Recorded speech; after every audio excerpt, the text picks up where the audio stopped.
Huh? What's going on? It was supposed to be an ordinary meal, but for some reason my vision began to distort. I started feeling unwell and an intense stomach pain struck me. Sweat poured from my forehead, and before I knew it, I collapsed hard onto the floor. Even in that state, my husband showed no sign of concern. When he finally came into my sight, my husband was smiling to himself. Why? Why does he have that expression? Could it be that I collapsed because during my fading consciousness, all I could hear was my husband's delighted voice. Finally, that's over. Without understanding the meaning of his words, I lost consciousness. The next day, our relationship as a married couple took an unexpected turn. My name is Marina Rivers, and I am 30 years old. I studied psychology in college and now work as a middle school counselor. Regardless of age, the size of one's worries still varies from person to person. What may seem trivial to oneself could be a serious concern for others. The opposite is also true. During my student days, I experienced mental distress due to my friendships. I was saved by a counselor through the school's support system. Her influence brought a profound change in my life and gave birth to the dreams within me. Even though I had never harbored any clear ambitions before, my focus shifted towards becoming a counseling psychologist. Having successfully achieved that dream, I now lead a fulfilling life and my days are quite satisfying. Yet, the key to my daily happiness isn't solely attributed to the success of my career. Another reason is due to the presence of my husband Ryan. I've known Ryan since our college days. We met in the same music club, and our relationship transitioned into dating during a college reunion that occurred after graduation. Later, after being together for 3 years, we went from being lovers to being a married couple. Perhaps because we were friends for a long time, our relationship is more akin to being best friends than just romantic partners. Nevertheless, I was convinced that there was no one else I could feel more comfortable with than him. Ryan and I are already 30 years old. 2 years have passed since we got married, and it's about time to start considering having children. However, recently we haven't engaged in such marital activities. The reason is that Ryan's overtime has increased, drastically reducing the time we spend together as a couple. But that doesn't mean it's a problem we can leave unattended. With a knot in my stomach, I decided to confide my feelings to my husband Ryan. Hey, Ryan, can I talk to you about something? On Saturday night, I approached my husband when he came off from working on his day off. In response, he let out a small sigh. Briskly, "What?" His attitude was annoying, but I continued the conversation without letting it bother me. You know, both you and I are already 30 years old, right? I've been thinking about children lately. Why are you bringing all of this up all of a sudden? I'm tired from work, and when I come back, you hit on me with this out of nowhere. It's a mood killer, you know. Yeah, I'm sorry, but these things are things we need to talk about. It's a matter of timing, so why now? You really have a way of being completely oblivious to reading the situation, don't you? No, that's not it. I didn't mean it like that. Anyway, I'm not in the mood to talk about that right now. Regardless, whatever you have to say, think of the timing more, okay? After saying that, my husband walked out of the room with a heavy sigh. Lately, he had been displaying this kind of attitude more often. Until now, whenever I approached him to talk about something, no matter how tired he was, he would face me properly. But when did it change? When did he start refusing to have discussions like this? As I look back, it's clear my husband has changed over the past few months. Perhaps the increase in overtime and significant decrease in quality time as a couple might be the cause. However, no matter how hard I try to make time, it's meaningless if my husband doesn't cooperate. Of course, I want to have children, but with our relationship in this state, it's just not feasible. Whether we decide to have children in the future or not, right now, it's crucial to improve the relationship with my husband. The next day, my husband didn't come out of the bedroom until noon. In the afternoon, when he finally appeared in the living room, I brought up the conversation again. Ryan, I'm sorry about yesterday, but, recently, our time together as a couple has been decreasing, right? I've been thinking that I want to increase the time we spend together like before. Yesterday we talked about children, and today it's something else? You know how busy my work is, right? I understand your work is busy, but with overtime every day and working on the weekends, Isn't it a bit too much? Can't you come home on time at least one day? You're being persistent. You don't know I'm working for a reason. For you, Marina. Of course, I know that and I appreciate it, but I'm working too, and you don't have to push yourself so hard.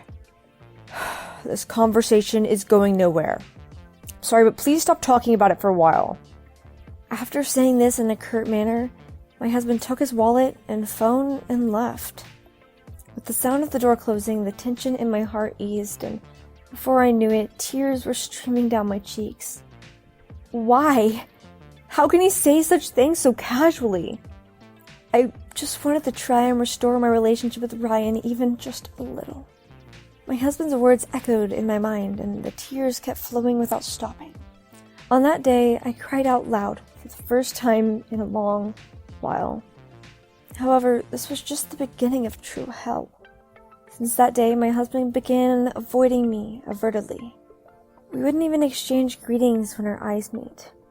Even when I called out, "Dinner's ready," he would leave without touching the meal. I mustered the courage to bring up the conversation in an attempt to improve our marital relationship, but it had the opposite effect. Instead, it seemed like I had worsened our relationship by setting up a discussion. During that week, my husband went off to work on his day off again, leaving me alone at home. With nothing particular to do and no motivation to go out, I decided to clean the house. I started by cleaning the living room, and then I extended the cleaning to my husband's room. Lately, I haven't been able to clean his room, so there were quite a bit of trash scattered around. I picked up the trash from the floor and tossed it into the garbage bag. Then I noticed a receipt lying under the dresser.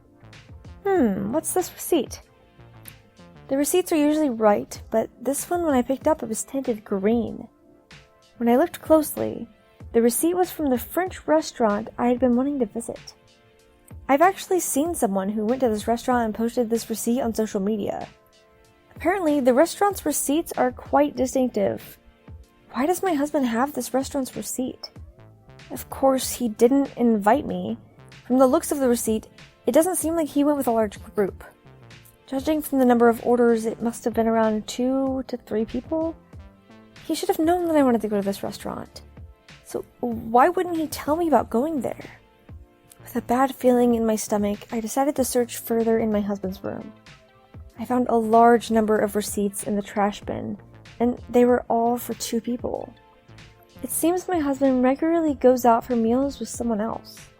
I don't know who the other person is, but the fact that he's not telling me about it means it's someone he doesn't want me to talk about. When I compared the dates on the receipts, some of them were for times he told me he'd be working late. In other words, my husband was lying to me. Perhaps even on the days he said he had to work on his day off were lies. Maybe my husband is having an affair with someone, and these dinners are excuses to meet with her. Once suspicions start, it's hard to calm down.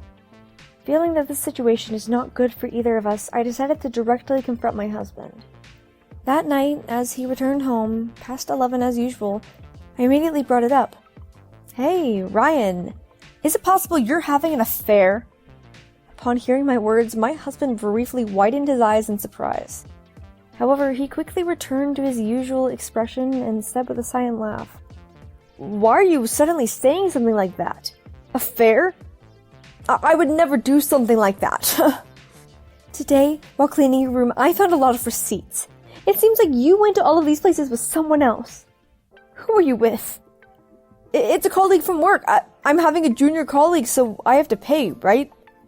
"A colleague from work, you say? Really? I would never lie to you, Marina. Why would I cheat when I have you?" "That's fine, but..." My husband said that, but I couldn't shake off the feeling of suspicion. The reason is that usually when I try and talk to him, he responds with an annoyed attitude, but today he was all smiles. However, those smiles seemed forced, not genuine. It was clear that he was hiding something.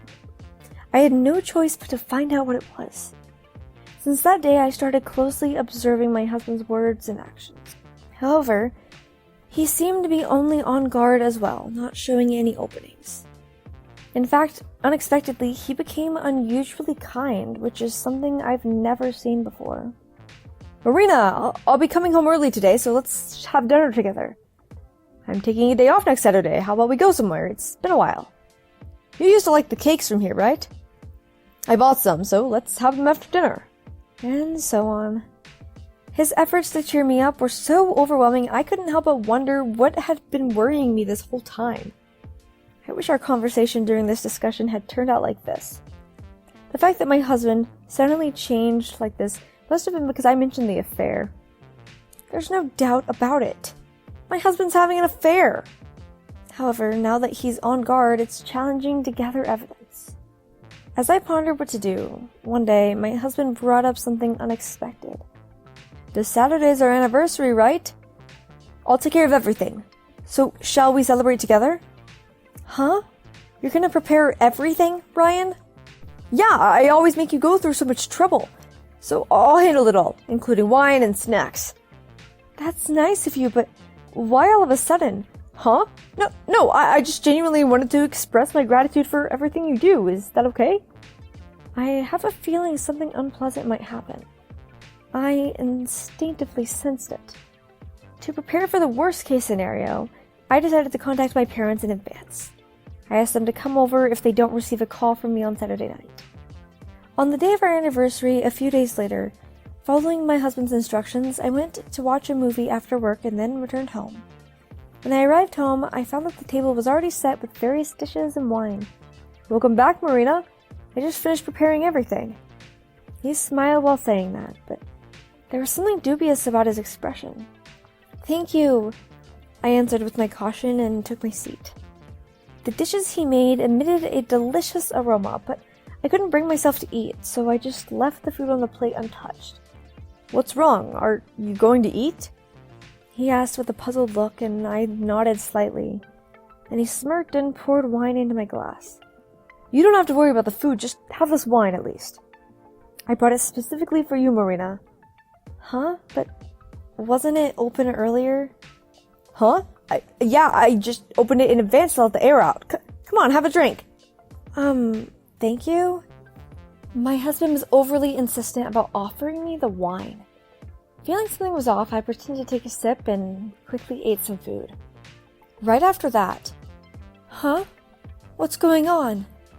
It was supposed to be an ordinary meal, but for some reason my vision began to distort. I started feeling unwell and an intense stomach pain struck me. Sweat poured from my forehead, and before I knew it, I collapsed on the floor. Even in that state, my husband showed no sign of concern. When he finally came into view, my husband was smirking. Why? Why would he have such an expression? Could it be that I collapsed because of... During my fading consciousness, all I could hear was my husband's delighted voice. Finally, that's over. Over? What does that mean? There's so many things I want to say, but my voice won't come out. As I struggled in pain, my husband looked at me with delight. Ah, you can come now. Let's raise a toast together. There's no more obstacles now. From now on, we'll be together forever. Yeah, I love you too. At that moment, the love I felt for my husband turned to ice. Perhaps something was added to the food. My husband had wanted me gone from the start. When I realized this, my consciousness faded away. When I woke up next, a calm-colored ceiling came into my view. Right after that, I heard my parents' voices calling, Marina! Mom! Dad! Ah, I'm so glad you're okay. When I got to your house, you'd collapsed. I was so worried. We're so glad you're safe. We were so concerned about what might have happened to you. Thank you for coming. Where's Ryan? When I asked my parents, they frowned and averted their gaze. As I sat up and looked over where they were avoiding, there on the bed was my husband, looking disheveled, lying next to the young, unfamiliar woman. I was unable to grasp the situation, and even my father began to tell me everything. This man tried to put something in the wine to send you to the hospital. The woman next to him is his mistress. Huh? Something in the wine?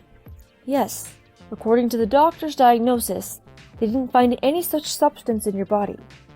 It seems to be a stress-induced gastric ulcer. A gastric ulcer? So The stomach pain wasn't because I ate his cooking. Right, it was just stress from living with that man. If you had really drunk the wine, things could have gone irreversibly bad. But why does he look so beaten up? Oh, I got in a fight with him. I threw a couple punches at him. I needed to hand him over to the police afterwards. Upon hearing my father's words, Ryan realized my father meant to turn him over to the police. Feeling flustered, he immediately dropped to his knees and started apologizing to my father. Wait, please! Involving the police isn't that a bit too much? After all, Marina is perfectly fine now. What are you saying? Everyone knows what you tried to do to my daughter. It's no use playing innocent because of you. My daughter went through a terrible ordeal. The wine had already been confiscated. If that incident is reported to the police, it will be the end of you. Please stop it. If you do that, I'll lose my job and my parents. I don't care about that. You conspired with that woman over there to do all of this. I can never forgive someone who treated my precious daughter so poorly. I will never, ever forgive you. That's... With his words cut short, my husband turned and looked at me. With the eyes of a forsaken puppy, he desperately pleaded for me. Please, Marina, forgive me. I'll pay compensation. With that one word, my mind was made up. There was no room for leniency towards a man who couldn't even offer a sincere apology. I shook off my husband's outstretched hand and firmly declared, Compensation? I don't care about that. First, shouldn't you say I'm sorry? Apologizing for something wrong is a simple thing even a child can understand. But you can't even do that. It was the right decision to not have a child with you. What? Wait. Please, I'll apologize. I'll apologize properly. It's too late now. No matter what you say from now on, I will never forgive you. Just hurry up and get caught by the police so you can face your consequences of your actions. Well, even after you're released, you won't have anywhere left to belong, will you? I don't want this to happen. Help me. No. My husband clutched his head and continued to scream as if he'd gone mad. At that moment, the police officer my father had called arrived and took my husband and the woman he cheated on into custody. Later on, my husband and the woman were arrested by the police. At the same time, my husband also lost his job and, through my lawyer, I proceeded with the divorce and claimed for compensation. I don't know how many years it'll be, but for the rest of their lives, they won't be able to walk in the light of day. They did such terrible things. They should face the appropriate punishment. As for me, I resigned from my current workplace to ensure I never see my ex-husband again. I moved to a neighborhood state and changed my workplace to a hospital and began working as a clinical psychologist. From now on, I'll live for myself alone. I made up my mind about that. I can't thank my parents enough for saving me that day. From now on, my top priority is being a good daughter to my parents and leading a peaceful life.